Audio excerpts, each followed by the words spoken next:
ये उस समय की बात है जब माता पार्वती भोलेनाथ से प्रश्न कर रही थी। कौन सा प्रश्न? माता पार्वती भोलेनाथ से पूछ रही थी कि भोलेनाथ आप एक बात मुझे बताओ कि तुमने जो नरमुंडों की माला धारण की है, ये नरमुंड किनके हैं? भोलेनाथ ने कहा देवी तुम रहने दो, पर माता पार्वती ने हट पकड़ ली। नहीं प्रभु मुझे जानना है। आज जैसे ही भोलेनाथ ने माता पार्वती के हट को देखा, भोलेनाथ समझ गए कि यहाँ नारद जी आए थे और नारद जी अपना काम कर गए हैं।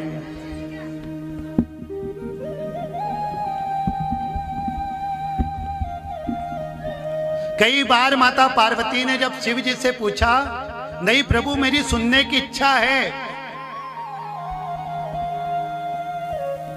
भोलेनाथ ने माता पार्वती से कहा क्या नारद जी आए थे? माता पार्वती ने कहा हाँ बस अभी अभी गए हैं। जभी कई बार भोलेनाथ ने माता पार्वती को मना किया, पर माता पार्वती नहीं मानी, हट पकड़ ली।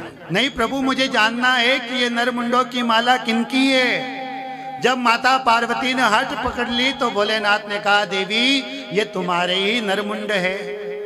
जितनी बार तुमने अपने देह का त्याग किया है, उतनी बार मैंने तुम्हारे नरमुंडों को धारण किया है। अब यहाँ पर एक प्रश्न ये उठता है कि मेरे नरमुंड तुम्हें मिल गए, पर क्या तुम नहीं मरे? भोलेनाथ ने माता पार्वती से कहा नहीं देवी मैंने अमर कथा सुन रखी है। जैसे ही माता पार्वती ने सुना अमर कथा, अब माता पार्वती ने दूसरी जिद पकड़ ली कि नहीं प्रभु मुझे भी अमर कथा सुननी है। कई बार मना किया पर माता पार्वती नहीं मानी। अंत में भोलेनाथ ने अपने डमरू का वादन किया। जलचर थलचर जितने भी जीव जंतु थे कैलाश पर्वत से हटा दिए गए और आज एकांत में माता पार्वती को भोलेनाथ अमर कथा श्रवण करा रहे हैं। अमर कथा क्या है? अमर कथा भी यही श्रीमद् भागवत कथा है। प्रथम स्कंद की कथा सुनाई, द्वितीय स्कंद की कथा सुनाई, तृतीय स्कंद की कथा सुनाई और माता पार्वती से भोलेनाथ ने कहा देवी मैं कथा एक शर्त पर सुनाऊंगा। क्या? बोले अगर तुम्हारा ध्यान एकाग्रचित होगा और तुम हुंकार भरती रहना तो ही मैं कथा सुनाऊंगा। अब भोलेनाथ माता पार्वती को कथा सुना रहे हैं और बीच बीच में माता पार्वती हुंकार भर रही है। दसम स्कंद की कथा माता पार्वती ने सुनी और दसम स्कंद की कथा के बाद माता पार्वती को नींद आ गई। माता पार्वती सो गई। एकादश द्वादश त्रयोदश स्कंद की कथा जैसे ही पूर्ण हुई, जैसे ही शिव जी ने आरती गाई और आरती में जयकार किया, बोले श्री गोपाल कृष्ण भगवान की। जैसे ही शिव जी ने जोर से गोपाल कृष्ण भगवान की जयकार बोला, उसी समय माता पार्वती की नींद खुल गई। जैसे ही माता पार्वती की नींद खुली, माता पार्वती भोलेनाथ से कहती हाँ प्रभु अब आगे की कथा सुनाओ। भगवान का जन्म हुआ, रासलीला की आगे की कथा। भोलेनाथ ने कहा देवी ये क्या कर रही हो? अरे मैंने तो पूरी द्वादश स्कंद की कथा सुना दी और तुम कहती हो कि विवाह हो गया, आगे की कथा सुनाओ। माता पार्वती भोलेनाथ से कहती है प्रभु माफ कीजिएगा पर मैंने दसम स्कंद की कथा सुनी और दसम स्कंद के बाद मुझे नींद आ गई, जिसके कारण मैं सो गई थी। मैंने द्वादश और त्रयोदश स्कंद की कथा नहीं सुनी। अब प्रश्न ये उठता है कि जब माता पार्वती सो गई तो ओंकार की आवाज किसने भरी? भगवान शिव जी ने अपनी आंखों को बंद किया तो देखा कि एक सुख पक्षी, तोते का पक्षी एक डाली पर बैठकर कथा सुन रहा था। और तोते की आदत क्या होती है? तोता क्या करता? रट लेता है ना। तोते के सामने अगर राम राम बार बार बोलते रहो ना तो तोता उसी आवाज में राम राम बोलता है। जब कैलाश पर्वत पर भोलेनाथ माता पार्वती को अमर कथा श्रवण करा रहे थे, बीच बीच में माता पार्वती हुंकार भर रही थी और तोता उसी हुंकार को रट रहा था। जिस प्रकार माता पार्वती हुंकार भर रही थी, उसी आवाज में तोता हुंकार भरने लगा।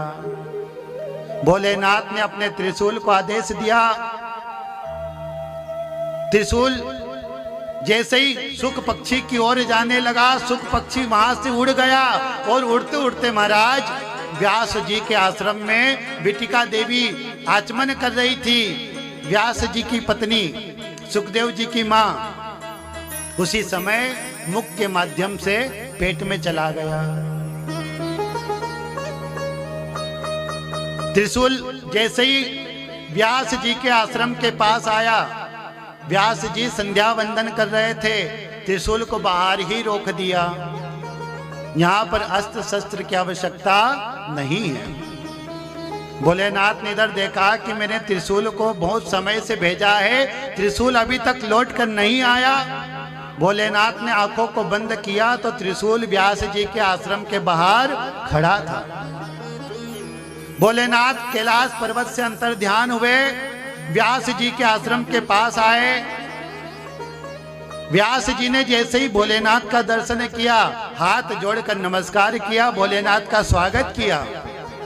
भोलेनाथ ने व्यास जी से कहा, अभी स्वागत रहने दो, मेरा दुश्मन तेरे घर में आ गया है, पहले तुम मेरे दुश्मन को बाहर निकालो, उसके बाद तुम मेरा स्वागत सत्कार करना। व्यास जी महाराज ने पूछा, प्रभु उसका दोष क्या है, उसका कारण क्या है? शिव जी ने कहा, उसने मेरे मुख से अमर कथा सुन ली है, इसलिए मैं उसे मारने आया हूं। व्यास जी महाराज को बहुत हंसी आ गई। व्यास जी बहुत जोर जोर से हंसने लगे। क्यों? व्यास जी ने महाराज शिव जी से कहा, प्रभु कली काल में कोई साधारण के से व्यक्ति से कोई अगर भागवत कथा श्रवण कर ले, अमर कथा श्रवण कर ले तो वो तर जाता है, और यहाँ तो साक्षात भोलेनाथ के मुख से अमर कथा श्रवण किए, आप तो क्या, आप स्वयं भी उसे नहीं मार सकते। अरे आपका त्रिशूल तो क्या, आप खुद भी अगर उस सुख पक्षी को मारना चाहो ना तो उसे नहीं मार सकते। भगवान शिव जी अंतर ध्यान हुए।